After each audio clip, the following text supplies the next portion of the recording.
Participants in this panel, The World We Want, are Vangala Jaya Ram from India, Gerhard Casper from Germany, Peter Hudson from the United Kingdom, and Johnny Antalone from the Philippines. The first voice you hear will be that of Vangala Ram from India. Ram, will you open the discussion for us? We want a world in which people can live as neighbors. Friendly neighbors preferably, but peaceful neighbors at least.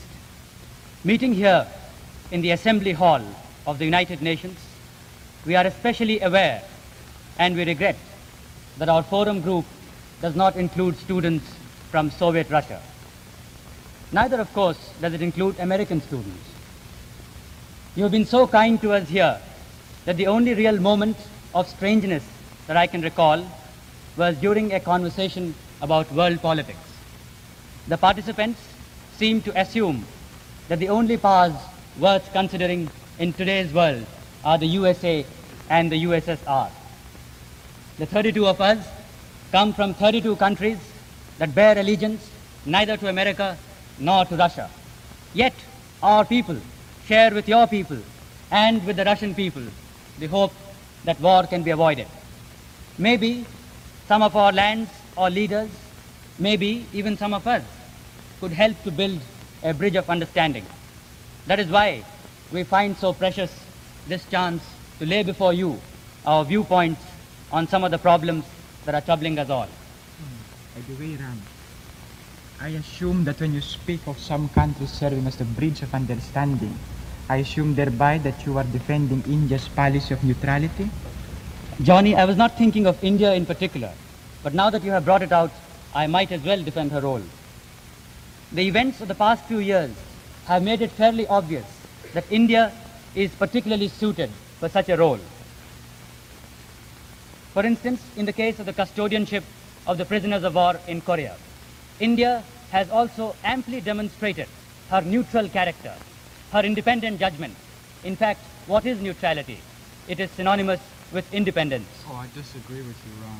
History shows that neutrality is synonymous with dependence. If the United States hadn't been so neutral before the outbreak of the last World War, she might have gone a long way towards avoiding it. Instead, America's future became dependent on the outcome of the war in Europe, so she was forced to take sides. Peter, the very example you select refutes your own point. It is the neutrality of America since her independence and throughout her youth which has brought her to the position which she is in today.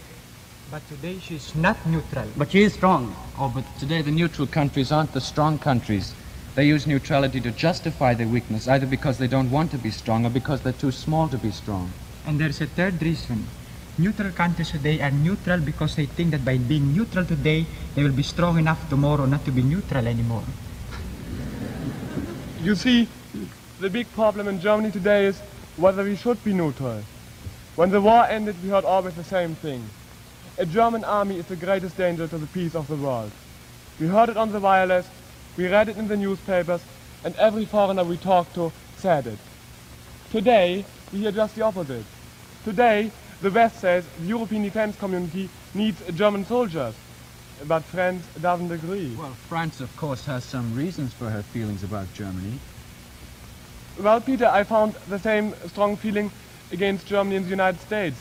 Sometimes so strong that I hated to be the German delegate. People always say the Germans haven't changed.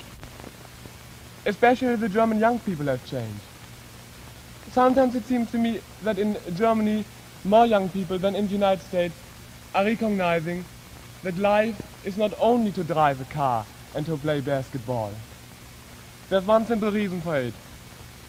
We had to see too much of war in our own country, so we are forced to recognize that we must look for the real basis of our life.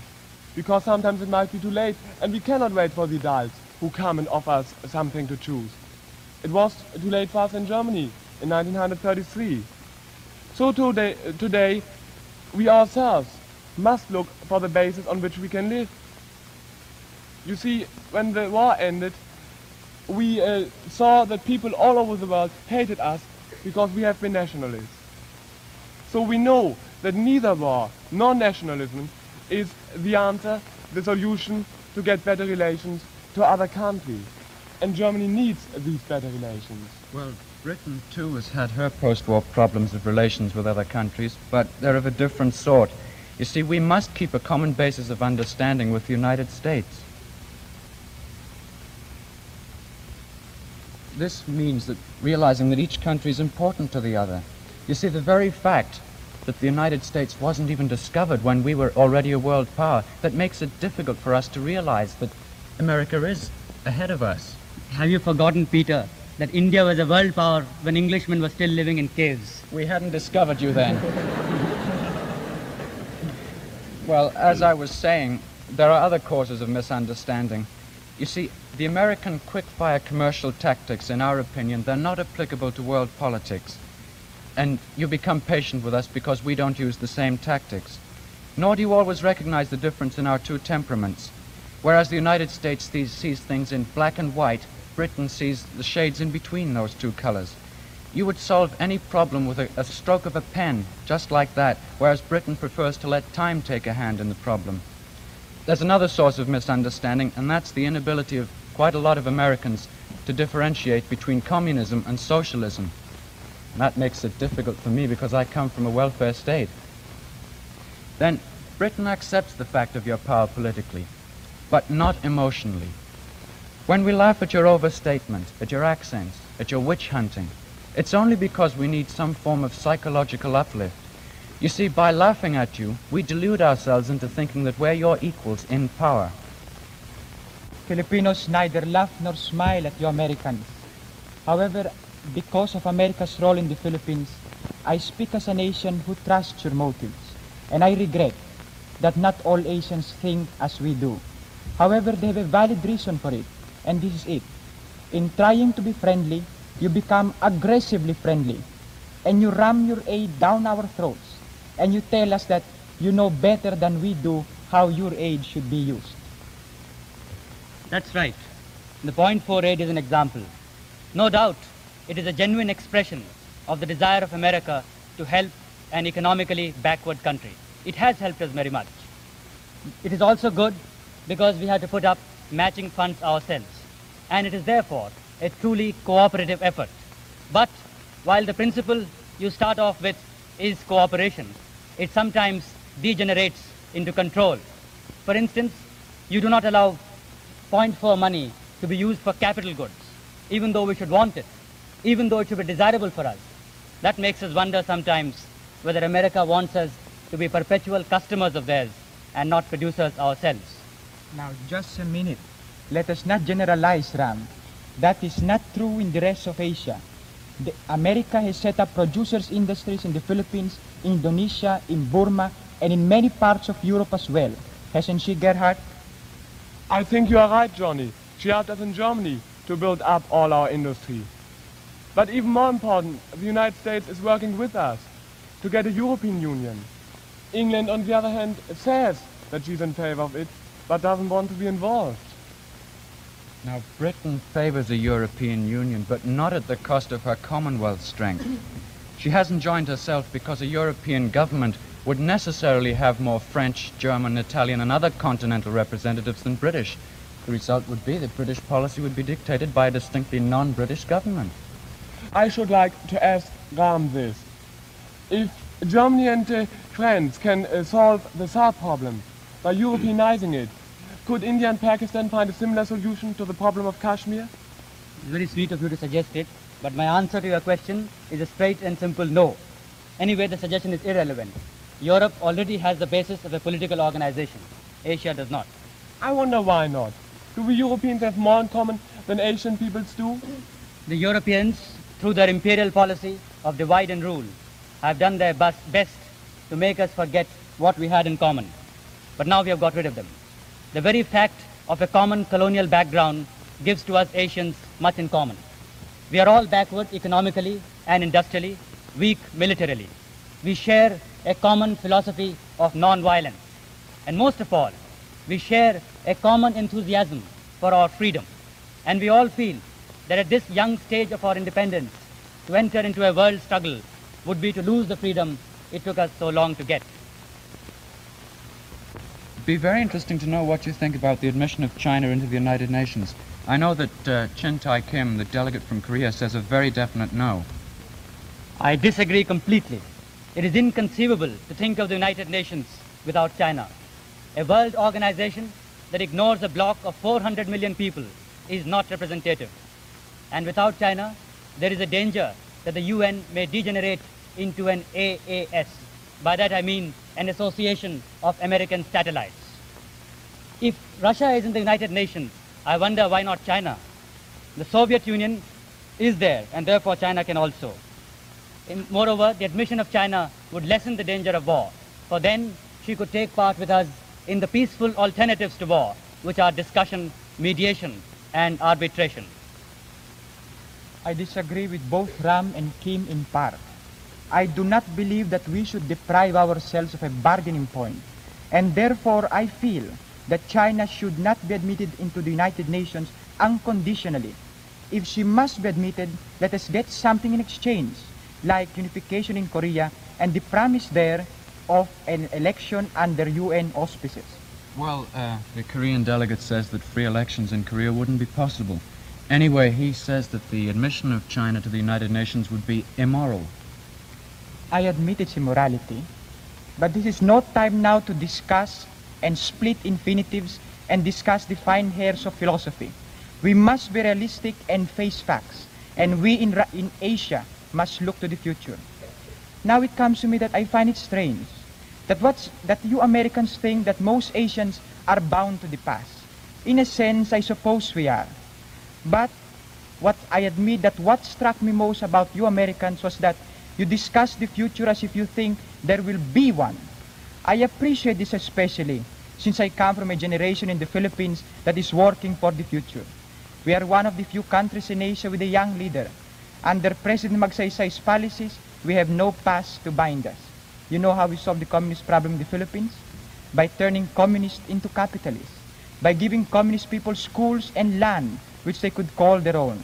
That is proof, I think, that new leaders can find new solutions to old problems. Prime Minister Nehru may not be young in years, but India as a nation is young and full of vigor. Since our independence in 1947, we have drawn up a constitution by which India becomes the largest democracy in the world. And though we have 75% illiteracy, in our general elections 3 years ago, a greater percentage went to vote than in America's highly literate and experienced democracy. And even our women play a more important role in the public life of India than in any other country. We have more women in our parliament, more women ambassadors and provincial governors, more women in our cabinet than in any other country. And even the President of the United Nations is an Indian woman.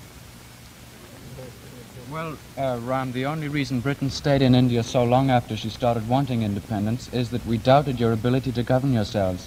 And I admit, we got the shock of our lives when you did make a go of it in such a short time. Is it possible that you're making the same mistake in Africa? Well, it depends very much on which part of Africa you mean. If you mean West Africa, then possibly we are. And if Kitty, as we call him, is a representative of the coming generation in the Gold Coast, well, I think we don't need to have any fears of letting them take their own government into their own hands. But, Ram, if you're talking about Kenya, then I think if we walked out and left Kenya to the Mau Mau, there'd be a reign of terror. But an interracial council has been set up in Nairobi a few days ago, in which an African holds a portfolio for the first time in any British East or Central African territory. Peter, I was thinking less of any particular area than of the general principle involved. In order that our suspicion of the West completely disappear, the last relics of colonialism in the world must disappear. As an addendum to that, I'd like to say that here in the United Nations, we have a trusteeship council which is charged with the duty of taking over colonial areas. This answers effectively the excuse of most colonial powers today, that the reason they are where they are is that the people they govern do not know how to govern themselves. I believe that by turning to the trusteeship council more and more, we can get more used to the idea of a world organization. But Johnny, it is hard to get used to the idea of a world organization if you are not even allowed to be a member of it. In this group of 32 students from 32 countries, 9 are not members of the UN. As far as my country, Germany, is concerned, while we are waiting to get membership in the United Nations, we are at least doing something to get a European community. I think these regional groupings are a step toward accustoming nations to the idea of internationalism. Two events which have taken place during the last 3 months have made me very optimistic about the future of world peace. The first is the suggestion of President Eisenhower made to the United Nations in December for an international control of atomic energy. Frankly, at first I doubted the sincerity of this suggestion. But my visit to the United Nations on Tuesday last, along with other members of the Forum Group, has changed my belief. I am not only convinced of the absolute sincerity which prompted President Eisenhower to come out with that suggestion, but what is more, I am now certain that it is and can be the only lasting basis for world peace, and as such is inevitable. The second event of importance, which took place a couple of weeks ago, was the recent Moscow statement that an atomic war means the end of civilization. Thus, for the first time, the Soviets have recognized that a war means not only the destruction of capitalism, but of the entire world. This mutual recognition from both sides that a war means the annihilation of civilization is very significant. It has to be recognized that the United Nations today represents the hope of mankind. It is a concrete translation of man's desire for peace. In that sense, it is the culmination of historical experience and the logical outcome of man's sublimest efforts. If nothing else, it affords a common platform where people of divergent views can sit together and talk over their differences. And isn't that a better alternative to war? No doubt, the United Nations is not perfect. For instance, I feel that if the following amendments to it are made, it could become a more effective agency.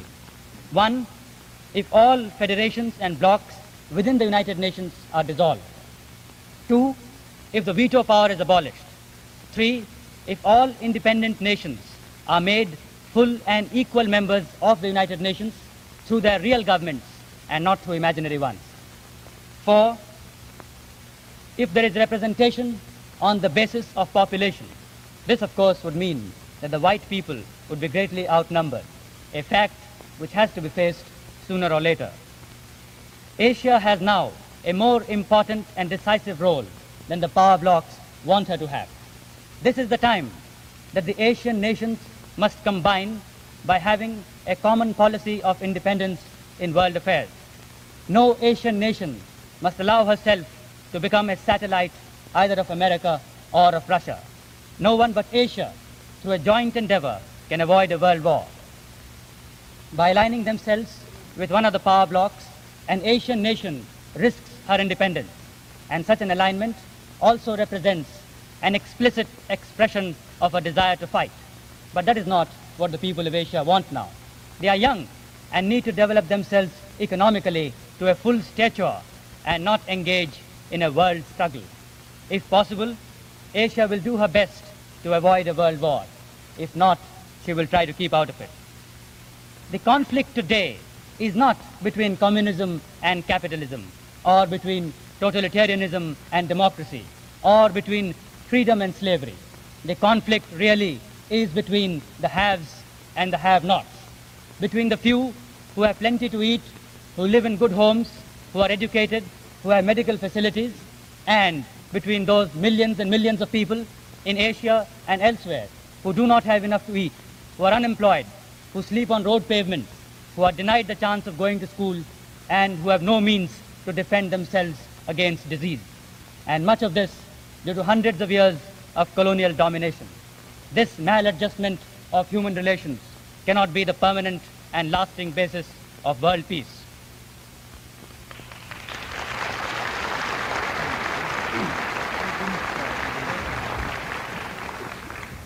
Well, I'm afraid I can't agree with all Ram said there, but I'll follow up his point about the haves and have-nots. It suggests a striking analogy.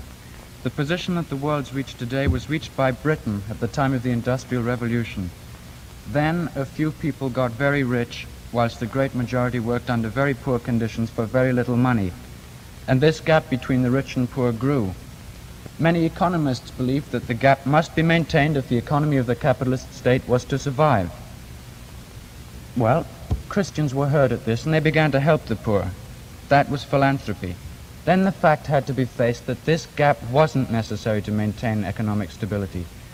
Then the government took a hand in it. The alleviation of the condition of the poor became the concern of the national government. An income tax was introduced to better the conditions of the poor. And to meet the cost, men with certain incomes contributed to the government towards that income tax. Now, to complete the analogy, the time has come for the rich countries of the world to face the fact that the gap between themselves and the underdeveloped countries isn't necessary to maintain world economic stability. They are realizing this to some extent, to the extent of Point 4 and the Colombo Plan. But these individual countries are just philanthropists. The United Nations here is the great hope, but at present they're relying on voluntary pledges from various countries. Now, why can't wealthy countries do as they did within themselves when they reached a similar state of affairs? Why can't there be under United Nations auspices a form of international income tax where nations with an income over a certain amount can contribute, for example, 2 or 3% of their income in a form of tax payable to the United Nations? This tax would pay for development in Asia and Africa and the Middle East, where the costs are too high to be borne by individual countries, and any hope of a quick profit is very dim indeed. Development must be an effort of cooperation on behalf of the wealthy countries through the United Nations. Then no obligation will be felt by any small country towards any great single power, and therefore there'll be no reluctance to accept aid. Like national income tax, it'll become both an act of self-interest and at the same time of justice. I like what Peter says. Income tax always touches me in a very tender spot. And when an Englishman speaks of paying out money, then things can be as bad as they seem. Usually, whenever I discuss with people the kind of world we want, they astonish me by describing an utopia without cares. They tell me of a world where a man can lounge around with a pipe in one hand and a book in the other. As for me, I like this world. I like the strivings and the plans of this particular century, for it makes me feel like being a part of a wonderful and exciting experiment. I marvel that not everyone realizes how fortunate he is to be alive today. Here we are on the threshold of realizing a communion of nations. Here we are, favored spectators at the unveiling of some of nature's most precious secrets, and we are closer to the stars than we've ever been. However much I like this world, I still believe there is one thing it can do without: war. Perhaps my reasons are selfishly personal. Perhaps I exaggerate the impact of war. But I survived one war, and I know how it feels. I know what it is to be afraid of nothing and yet everything. I know what it is to crouch in a shelter's corner, not knowing if the next bomb would be my own. I admit that war has given us many times the necessary push to do many things that might not have been done otherwise. But still I hate war for its general uselessness. I hate it because every time we have one, we rob ourselves of time which we could have used in building and not destroying. If I had lived before the A and H bombs, I might be less optimistic of the future. But I feel that we shall enjoy peace, because I believe and I feel deeply that no nation shall start a war which none can possibly survive. With the weapons now in our hands, and if we start another world war, there can be no distinction between loser and victor. I do not want a future which we are sure of shall be rosy, because I believe that I like the suspense which gives to life its only true zest. If we must lose, I do not want to be disheartened in advance. And if we must win, I do not want to be bored by knowing so beforehand. I believe that if there is one thing we deserve the pleasure of anticipation. I believe that this world we have deserves a vote of confidence. With its dirt and cleanness, its ups and downs, and its total unexpectedness, it has given to us, through variety, more pleasure than pain. This particular century deserves special credit. Whatever else it may be, it is still the broadest, the most exciting, and the most promising of all the centuries that have gone by. May this world always have its troubles except one. May it always be as challenging as it is. May it always have the scope and panoramic view that each one of us can have in it. May it always be, and may it never be, a place, a soft place for soft people with soft heads. For I believe that we need the challenge, constant challenge, to bring out the nobility that is in each one of us. With such a world of such challenge and scope, our lives might never be complacent, but they shall certainly be worth living.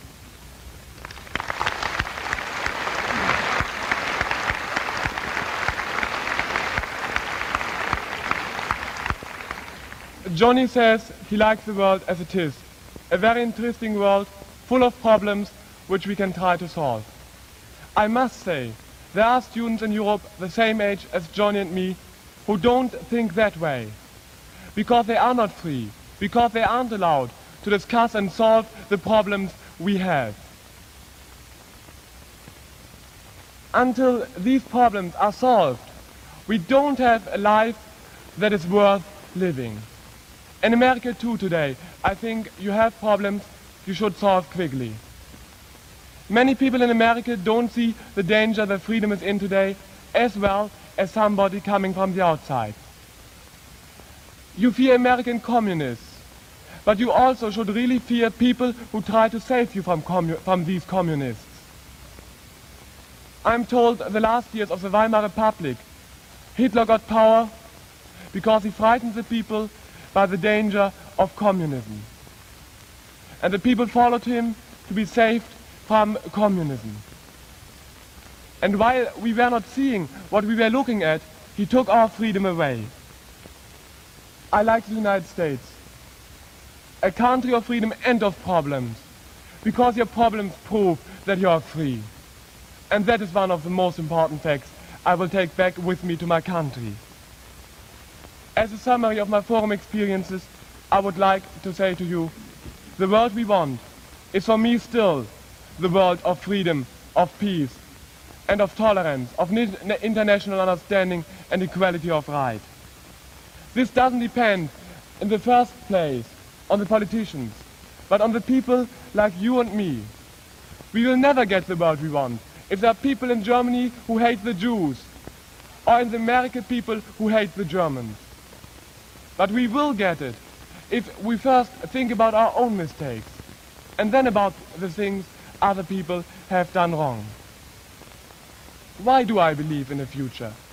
Because it was possible for me, as a German, to be together with the Israeli delegate during Brotherhood Week in the United States, as a German who's together with a very good friend. As long as young people have this opportunity, we must believe in the future, because the day will come, we young people will take over governments.